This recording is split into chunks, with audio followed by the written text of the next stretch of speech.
Bonjour et bienvenue dans cette vidéo. Alors aujourd'hui nous allons parler du projet Ethereum 2.0. Donc Ethereum va donc quitter de la méthode de consensus Proof of Work, c'est-à-dire la validation et la sécurisation de son réseau par le minage, pour la méthode de Proof of Stake et cette fois-ci par le stacking. Alors nous allons donc voir déjà premièrement, nous allons présenter encore brièvement le projet. C'est vrai que nous avons déjà fait une vidéo là-dessus que vous pouvez retrouver également épinglée dans la zone d'information ici, mais nous allons encore également un peu rappeler, nous allons donc voir les raisons pour lesquelles ils sont passés à Ethereum 2.0 et nous verrons un peu quelques avantages de Ethereum 2.0. Ensuite nous allons également parler de rentabilité, nous allons parler donc de l'avenir ou alors des conséquences que cela a au niveau des investisseurs. Quand je parle d'investisseurs ici, je parle principalement des mineurs, c'est-à-dire ceux qui minaient le Ethereum auparavant. Quelle est la conséquence sur eux? Et également pour ceux qui vont continuer avec le stacking, est-ce que le stacking sera donc plus rentable que le minage qui est fait aujourd'hui? Alors on voit tout cela après le générique.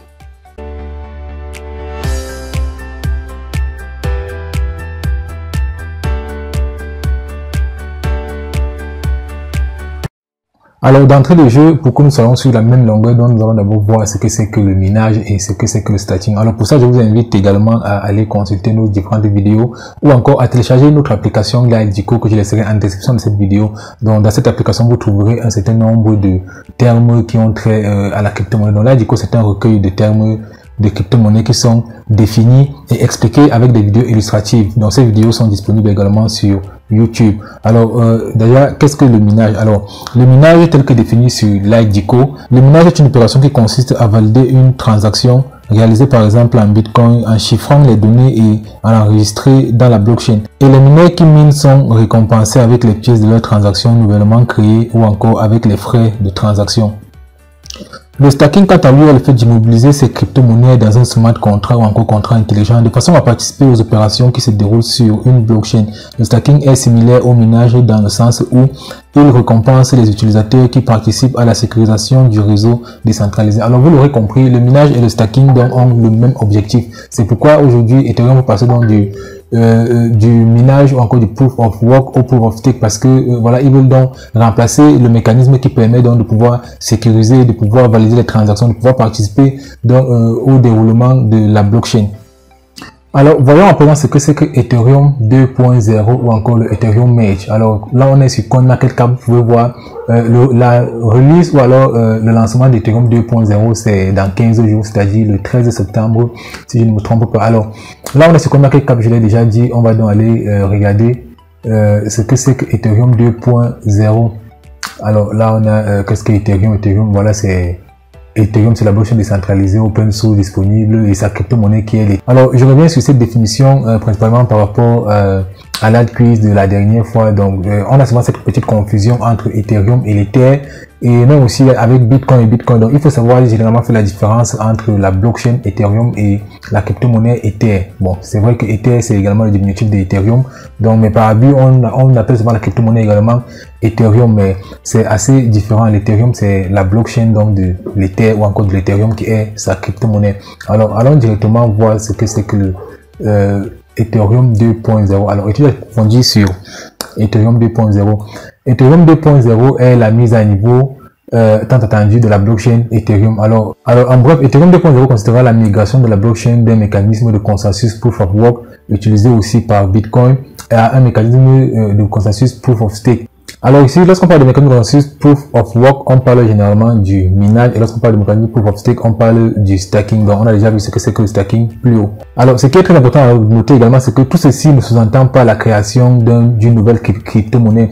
Votre Ethereum restera le même. La plupart des changements se feront en back-end. Il s'agit d'améliorer la technique que vous n'observerez probablement même pas. Alors donc vous n'aurez même pas, vous n'allez même pas savoir qu'il y a eu un changement.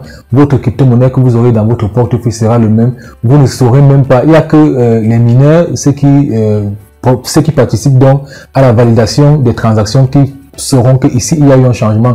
Mais pour les utilisateurs classiques, pour ceux qui ont juste acheté des crypto-monnaies sur des exchanges, que ce soit centralisés ou décentralisés, ceux qui possèdent de l'Ethereum ne sauront même pas qu'il y a eu un changement. Donc ça c'est ce qu'il faut également noter. Alors on se demande certainement quelle est donc la différence entre Ethereum 2.0 et Ethereum 1.0. Alors comme ils le disent dans ce paragraphe, le passage du proof of work au proof of stake sera d'une importance capitale, ne serait-ce qu'en termes d'efficacité électrique. Le proof of work consomme énormément d'énergie. Il en consomme tellement qu'une seule transaction de blockchain Bitcoin a une empreinte carbone équivalente à 667 551 transactions Visa. Un paiement sur Ethereum 1.0 consomme plus de l'électricité qu'un foyer américain. Alors, c'est quelque chose de très important pour ceux qui sont écologues là. Il faut noter que le minage est tellement énergivore. Il faut simplement voir les machines puissantes ou alors surpuissantes qu'on utilise pour faire le minage. Ça consomme tellement d'électricité et vous savez donc l'impact que la consommation d'électricité a avec l'environnement. Donc ne serait-ce que pour ces raisons, c'est quand même quelque chose d'amélioré. Et également, le minage est beaucoup plus difficile, la complexité, et voilà, c'est pas ouvert à tout le monde. Donc tout le monde n'a pas voilà, les capacités intellectuelles nécessaires pour pouvoir faire le minage. Je ne dis pas que vous ne pouvez pas apprendre, mais je veux dire tout simplement que la complexité de l'utilisation des appareils non seulement et également des applications pour pouvoir faire le minage est souvent un peu limitant pour certaines personnes. Alors avant de parler rentabilité, avant de parler argent, voyons un peu près comment fonctionne donc le stacking. Alors un changement majeur dans la blockchain d'Ethereum 2.0 sera le passage au stacking. Alors il faudra donc repenser le mode de confirmation de nouveaux blocs. Avec le système Proof of Stake ou encore le stacking connu sous le nom de Casper, les validateurs devront joindre l'acte à la parole pour avoir le privilège d'ajouter de nouveaux blocs à la blockchain et recevoir des récompenses. Ils devront verser une contribution de 32 Ethereum. Alors vous voyez que c'est également assez énorme. Mais ne vous inquiétez pas, le stacking ici là, tel que ou encore le Proof of Stake, ici c'est lorsqu'on parle de 32 Ethereum, c'est principalement pour les validateurs. Alors on peut bien stacker nos crypto-monnaies, nos Ethereum sans être validateur. C'est-à-dire on n'a pas besoin d'avoir tous les 32 Ethereum pour pouvoir faire le stacking. Mais pour pouvoir être validateur, on a besoin de 32 Ethereum. Mais également la différence entre les pourcentages, c'est-à-dire lorsqu'on veut stacker juste pour stacker ou alors pour avoir juste des récompenses, c'est différent. Le pourcentage sera différent de celui donc qui va stacker en tant qu'un validateur. Donc lorsque vous avez moins de 32 Ethereum, vous allez juste faire le stacking, mais vous n'allez pas participer à la sécurisation ou encore à la validation sur la blockchain. Alors comme vous pouvez l'imaginer, c'est très différent du fonctionnement actuel de l'Ethereum. De nouveaux blocs sont minés par ceux qui disposent de la plus grande calcul de puissance technologique qui est loin d'être à la portée du consommateur ordinaire. Avec un processus Proof of Stake, les blocs sont généralement distribués proportionnellement en fonction de la quantité de crypto verrouillé. Donc si une personne verrouille 5% du total, elle finira par valider 5% des nouveaux blocs et obtenir une récompense. Alors comme vous l'avez compris, avec le minage, donc plus tu as une machine qui est puissante, plus donc tu pourras faire des validations. Et ceci a un petit problème parce que ça fait en sorte que ceux qui n'ont pas de machine puissante pourront se retrouver en train de ne valider même aucune transaction parce que voilà, les machines les plus puissantes vont donc valider la plupart des transactions et c'est eux qui auront donc la plupart des récompenses et ceux qui ont des machines moins puissantes auront également très peu de récompenses. Alors avec le stacking ici là, ça devient différent parce que voilà, les récompenses sont distribuées ou encore la validation est attribuée de façon aléatoire. Donc ça pense que peu importe si vous avez un gros capital ou un petit, vous aurez également des récompenses proportionnellement à votre capital. Alors je sais que depuis tout ce qu'on dit là n'a pas de sens pour vous. Le plus important c'est qu'est-ce qu'on gagne. Alors parlons maintenant argent. Quel serait donc le montant des récompenses? Eh bien ça dépendra du nombre de validateurs présents et diminuera au fil du temps. La feuille de route de Ethereum suggère que le profit maximum serait de 18,1%. C'est assez énorme sur les 32 Ethereum ou de 1,56% au minimum. Alors, il faut vraiment rappeler que ici on parle des validateurs, c'est-à-dire ceux qui ont à partir de 32 Ethereum et vous pouvez bien voir la valeur de l'Ethereum ici qui est de 1586,42 $ actuellement. Donc, il faut également avoir un maximum d'argent. Mais comme je l'ai dit, ça ce n'est que pour les validateurs. Vous pouvez également staker vos Ethereum sans pouvoir être validateur. C'est-à-dire si vous avez moins de 32 Ethereum, vous pouvez toujours staker et avoir des pourcentages, mais qui ne seront pas ceci. Alors, est-ce que le Proof of Stake, est-ce que le merging, est-ce que le passage d'Ethereum 2.0 sera donc la fin du minage de l'Ethereum? Alors, pour faire court, ils ont dit oui, ça sera la fin du minage. Les poules de minage Ethereum vont se retourner les pouces en cherchant d'autres choses à faire une fois que Ethereum 2.0 sera lancé. Ils devront peut-être se retourner vers d'autres altcoins. Donc, après le lancement, on aura donc plus la possibilité donc de pouvoir miner de l'Ethereum parce que pour dorénavant, le consensus sera donc à Donc, parce que dorénavant, le consensus sera donc plutôt la méthode proof of stake, c'est-à-dire le staking. Mais il y a également des possibilités qu'ils font un hard fork, c'est-à-dire qu'ils font un clone de l'Ethereum et qu'une partie, encore qu'ils font une mutation et qu'une partie donc soit toujours minée et qu'une partie soit toujours validée et sécurisée à travers le minage. Donc pour ça, rien n'est encore annoncé, rien n'est encore validé par rapport à cela. C'est encore une hypothèse pour ne pas rendre mécontents les mineurs qui ont dépensé, il faut quand même dire énormément d'argent pour pouvoir valider cela. Et après, logiquement, on peut se demander quels sont donc les avantages du proof of stake par rapport au proof of work. C'est vrai qu'on a déjà dit un peu plus haut. Il y a d'abord ce fait qu'il soit moins énergivore. Il y a également ce fait qu'il soit moins difficile à implémenter. Parce que voilà, il faut être très souvent proche des machines de minage pour faire la maintenance et autres. Donc, l'avantage du staking, c'est que vous n'avez pas besoin d'avoir toutes ces connaissances-là, ou encore, une fois que vous avez dépensé ou déposé votre argent, vous n'avez plus de dépenses supplémentaires qui pourront arriver. Vous n'avez pas d'électricité à payer, vous n'avez pas de facture, rien. Vous attendez juste vos bénéfices. Alors, voilà maintenant ce qu'ils ont dit sur la plateforme. Alors, il est moins coûteux d'entrée. Devenir validateur d'une blockchain proof of work est souvent très coûteux à cause du matériel de minage nécessaire. Avec le processus proof of stake, l'objectif de l'Ethereum est de permettre à l'utilisateur lambda d'utiliser un simple ordinateur pour traiter et valider les shards. Un deuxième avantage qu'il présente ici, c'est un train plus équilibré, plus équitable en raison du coût élevé du matériel de minage et de la consommation électrique en raison sur le mécanisme de consensus du type proof of work.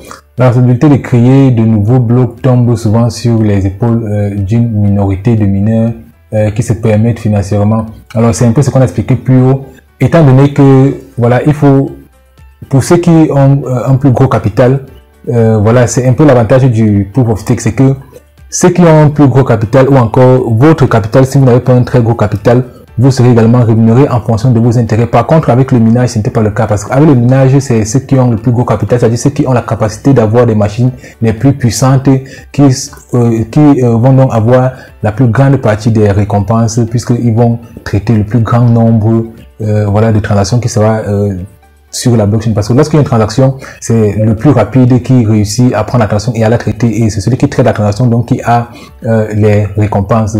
Alors, un avantage également du proof of stake ici, le troisième qu'ils ont cité, c'est les attaques de réseau sont plus coûteuses. Alors, les validateurs ont un intérêt financier à assurer que la blockchain est sécurisée. Pour qu'un acteur malveillant arrive à attaquer le réseau de l'Ether, il doit d'abord verrouiller un dépôt de sécurité et de l'argent qu'il finira par perdre.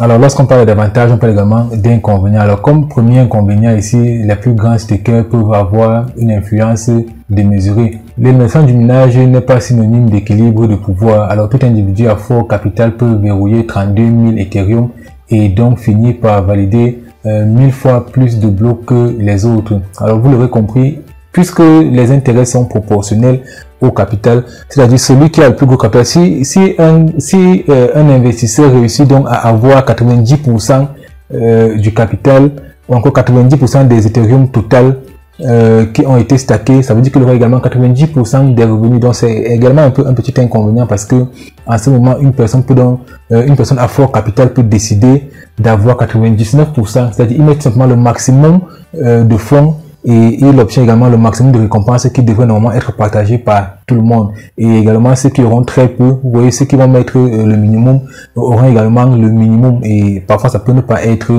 assez considérable. Alors le stacking, deuxième inconvénient, c'est qu'il n'a pas été testé à cette échelle. Alors l'Ethereum sera la plus grande crypto à passer de proof of stake.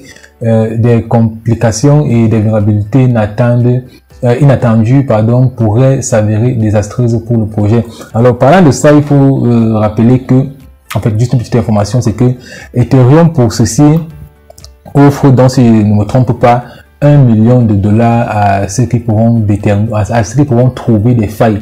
Alors pour cela, je pense que le défi s'arrête dans quelques jours, dans moins de 15 jours, je crois, peut-être 10 jours.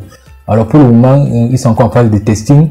Et ils offrent donc $1 million à ceux qui trouveront donc des bugs sur le réseau. Donc Pour ceux qui sont très forts là-dessus, vous pouvez également faire des recherches et essayer d'encaisser les 1 million. Pour le moment, aucun bug n'a encore été trouvé, mais ça ne veut pas dire que la sécurité est à 100%. Alors pour plus de détails sur Ethereum 2.0, vous pouvez retrouver ici sur CoinMarketCap. Vous pouvez venir lire le document et comprendre plus en détail ce que c'est qu'Ethereum 2.0, quels sont les enjeux avant de pouvoir peut-être vous lancer si vous voulez investir là-dessus. Alors maintenant, voyons un peu quelle est la différence entre, du côté rentabilité bien sûr, entre le minage et le staking. Qu'est-ce qui est plus rentable? Alors parlons d'abord de minage. Alors avant d'entrer dans les rentabilités même, je vais d'abord ici encore présenter quelques petits avantages et quelques petits inconvénients du minage par rapport au staking. Et ensuite, je présenterai également les avantages et les inconvénients du staking par rapport au minage. Alors, il faut déjà retenir que le minage ici, pour avoir la rentabilité, voilà, c'est après un certain nombre de temps. Donc, il faut d'abord avoir son retour sur investissement, ce qui est différent du stacking, parce que le stacking, dès le premier jour, vous touchez déjà vos bénéfices. Par contre, le minage, il faut d'abord que vous rentabilisez votre machine que vous avez achetée. Alors maintenant, l'avantage du minage, maintenant, c'est que lorsque la crypto-monnaie baisse, voilà, votre capital ne change pas. Ceci dit, si vous avez dépensé 3000 $, pour pouvoir acquérir votre machine de minage, alors, et que quelques temps après la crypto-monnaie que vous voulez miner baisse, vous aurez toujours vos récompenses, même si en ce moment vous aurez moins de récompenses que si la crypto-monnaie était plus élevée, mais au moins si votre capital reste votre machine qui est toujours là, que vous pouvez la revendre, même si vous allez revendre un peu plus moins cher peut-être parce qu'elle sera un peu amortie. Par contre, avec le staking, vous pouvez mettre vos 2000 $ aujourd'hui en staking et la crypto-monnaie se casse la gueule et perd 50% de sa valeur et vous n'aurez plus que 1000 $. Or, avec le minage, c'est pas le cas. Si la crypto-monnaie arrive même à être zéro, c'est vrai que le prix de la machine également va baisser parce qu'il n'aura plus assez d'utilité. Mais au moins, si vous aurez votre machine qui peut servir à autre chose, soit à miner une autre crypto-monnaie, soit même pour les gaming, en fait, la machine encore est là, c'est votre matériel qui reste toujours là. Par contre, si la crypto-monnaie arrive à disparaître, arrive à zéro, le staker, lui, n'aura plus rien du tout. Sa crypto-monnaie va valoir que dalle. Donc c'est un peu ce que je voulais ajouter, ce que je voulais noter ici avant d'arriver à la rentabilité de du minage. Alors je ne vais pas entrer dans les détails de qu'est-ce qu'il faut pour miner et tout parce qu'on a déjà fait plusieurs vidéos. Je vais également laisser cela en vous pouvez également la retrouver plus haut. Voilà, qu'est-ce qu'on dépense, qu'est-ce qu'on gagne dans la crypto-monnaie. Je vais plutôt ici prendre un exemple terre à terre sans entrer dans les détails. Alors pour pouvoir miner, on va prendre le minimum qu'il faut, 3000 $ par exemple. Alors, pour une personne qui a un capital de 3000 $, qui achète ses machines, ses cartes graphiques, son rig et tout, il peut dépenser au minimum 3000 $. Alors, pour 3000 $, qu'est-ce que ça rapporte? Dans le meilleur des cas, lorsque la crypto-monnaie est en forme, 3000 $ peut vous donner une rentabilité journalière de 14 $. C'est-à-dire, vous pouvez gagner 14 $ par jour. Alors, en retirant les charges et tout, alors, on va prendre un minimum parce que c'est pas 4 $ chaque jour, parce qu'il y a également les jours où la machine est plus performante, les jours où il y a plus de transactions. Et comme j'ai dit, plus il y a des machines très puissantes, vous qui n'avez pas une très grande puissance également, vous avez moins de chances de pouvoir valider les transactions. Alors, on va donc prendre une base de 10 $ par jour en considérant qu'ici, on a déjà retiré toutes les charges, que ce soit électricité, que ce soit maintenance et autres qui peuvent venir avec. Et ici, là, je vais également mettre de côté la complexité parce que pour une personne qui n'est pas très habituée aux machines, devoir peut-être louer ou payer les services de quelqu'un d'autre pour pouvoir faire les mises à jour, pour pouvoir faire les maintenances, voilà, pour pouvoir faire les configurations et autres. Donc ça, je vais d'abord négliger, je vais juste parler directement lorsque tout est déjà en place. Alors dans ce cas, on va donc dire, on va prendre un chiffre moyen de 10 $ par jour. Alors, en combien de temps est-ce qu'on va pouvoir rentabiliser? Si on fait donc nos 3000 $ de capital qu'on va donc diviser par 10, alors on va être rentabilisé en 300 jours, donc presque une année. Et ce qui est là, c'est qu'après les 300 jours, tout ce qui va venir après seront les bénéfices et votre machine encore sera encore là. Alors, voilà maintenant côté stacking. Déjà, côté stacking, l'avantage, comme je le disais, c'est que on est rentable dès le premier jour, sauf si la crypto-monnaie se pète la gueule. Vous savez, ça reste une crypto-monnaie, ça peut évoluer comme ça peut descendre. Donc, et si on va considérer donc que la crypto-monnaie est stable, qu'elle ne va pas varier. Alors, il faut vraiment noter que tous les exchanges centralisés ne vous donneront pas la totalité de ce que Ethereum, le réseau Ethereum lui-même vous donnera. Donc, le réseau Ethereum nous a promis entre 18 et 1,5%, mais il faut être honnête, il faut reconnaître qu'on ne va presque jamais atteindre que les 18%, surtout si on n'est même pas validateur. Donc, on va également prendre notre exemple, si on a un capital toujours de 3000, si on a notre capital de $3000. Alors, on va prendre un minimum, on va prendre le pourcentage, on va considérer que le pourcentage annuel sera donc de 6%. Alors, si on fait nos $3000, si on fait nos $3000, là on est sur un an, si on fait nos $3000 multiplié par 0,6, c'est-à-dire 6%, si on fait nos $3000 multiplié par 6%, on aura ici en un an 1800 de retour sur investissement. Là, je rappelle encore, on a considéré que l'Ethereum ne varie pas. Ceci dit, si l'Ethereum prend de la valeur au bout de ce moment, si au bout d'un an, alors le stacking pourra vous rapporter beaucoup plus que ça. Et si la valeur diminue plus tôt, alors on est d'accord que les revenus seront beaucoup moins que ça parce que on est payé en Ethereum, pas en dollars. Mais comme vous pouvez le constater, le problème du stacking, c'est que lorsque vous verrouillez vos cryptos, si vous sortez avant la date, vous ne serez tout simplement pas récompensé. Donc, si vous retirez vos cryptos avant les 2 ans ou alors avant les 1 mois de verrouillage, vous n'aurez pas de récompense. Le problème, c'est que même les revenus qui sont versés chaque jour, vous ne pouvez les toucher que si et seulement si vous êtes arrivé à la fin de la date de verrouillage du stacking. Donc, c'est également un des problèmes du stacking et un problème que ne connaît pas le minage parce que le minage, chaque jour, vous êtes récompensé. Vous pouvez faire vos retraits chaque jour et vous pouvez plus facilement augmenter votre capital pour avoir davantage de retrait. Alors, pour conclure, entre le stacking et le minage, qu'est-ce qui est plus rentable? Ici, on a vu que si on est dans les conditions idéales où la crypto-monnaie ne varie pas, ou alors mieux encore, si ça prend de la valeur, alors le stacking sera beaucoup plus rentable que le minage parce que le stacking, au bout d'un an, on a vu qu'on peut se faire avec $3000, 1800 de bénéfices, 1800 de revenus, complètement passif. Par contre, avec le minage, on a vu que il faut d'abord un an pour pouvoir récupérer son investissement et après, il faudra encore, là on était dans 300 jours, donc il va rester plutôt 650, donc ici on va plutôt gagner, on aura plutôt un revenu de 650.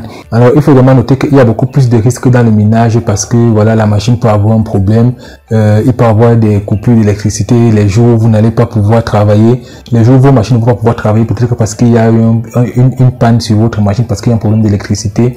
Donc avec tout cela, le stacking pourra être beaucoup plus rentable.